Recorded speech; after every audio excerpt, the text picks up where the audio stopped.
do'stlar, bu bemorimiz vaqtida murojaat qilmaganligi uchun o'tkir appenditsit asoratlangan, ya'ni qorin bo'shlig'iga yiring to'plangan. Hozir biz shu yiringni kam invaziv usul bilan, laparoskopik usul bilan sekin bartaraf qilamiz. Ya'ni qorin bo'shlig'iga kirib olamizda, keyin asosiy achakni, o'choqni joylashgan joyini bilib, analiz kiritib, keyin shu yiringni chiqarib tashlaymiz. Bizni kuzatishda davom eting.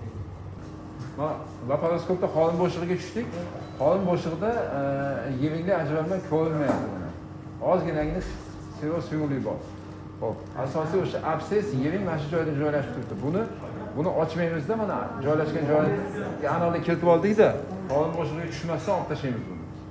O'sha yiringni joylashgan joyini analiz kiritib, mana o'sha o'ng yonbosh sohadan kichkinagina kesib ochib, o'sha absesni topdik mana. Keling bu. Afsuski. Mana o'sha topgan yeringizdan afsuski so'rab olamiz. Laparoskopda yana appendikulyar absesni ochishda o'ziga yarasha yaxshi tomonlari bor. Sababi ko'rib, bilib turib o'sha aytilgan joyda aniq tushasizda, shuning uchun o'sha yiringni topish bemalol oson bo'ladi.